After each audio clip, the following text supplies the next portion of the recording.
Hey, it's Mark here. Today I'm going to share with you how that you actually come up to a group, introduce yourself while there's already a conversation going on. Now, for a lot of us, when we're actually going to a networking event or a social scene or a conference or whatever it might be, there's probably going to be a conversation going on between two parties, sometimes three parties and sometimes a little bit bigger. So to go into that conference and have a conversation with those people, it can be a little bit intimidating because you don't necessarily want to interrupt, but you do want to be part of the conversation. And I've seen so many different types of people who've gone to these conferences or these events and not wanted to get involved because they didn't want to interrupt, because they didn't feel they've got anything to add to the conversation.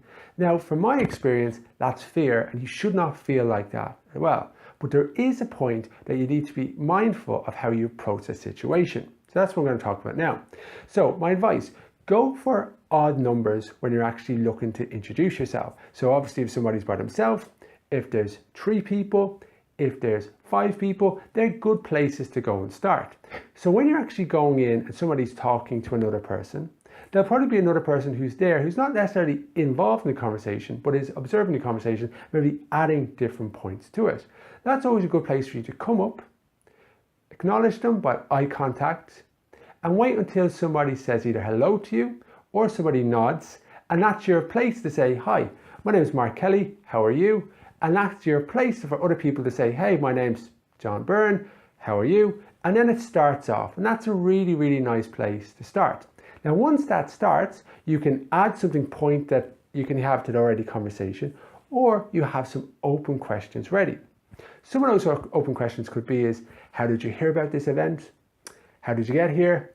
What speaker are you looking forward to? Tell me more about you. What do you do for a living? Once you've got these type of questions or icebreakers, that puts the emphasis back on that person to speak, get to know them, and it shows that you're actually interested. What you definitely don't want to do is start handing out your business cards and then asking people to come and do some work with you. I've seen that as well, and it comes across as aggressive, unprofessional, and I can pretty much guarantee nobody will work with those people. After you've actually broken the ice and started to speak to people and engage with them, my next piece of advice is this. Ask them some more small talk, ask them what they're looking to get out from today's event, and ask them how you can find out a little bit more about them after the conference. They'll probably give you their business card, and then you can follow up with them in more of a formal setting. Hope you enjoyed today's advice. I'm going to have one more piece of advice in Mark Daly's Discoveries tomorrow, and if you like it, please share it and drop me a comment. See you soon, bye.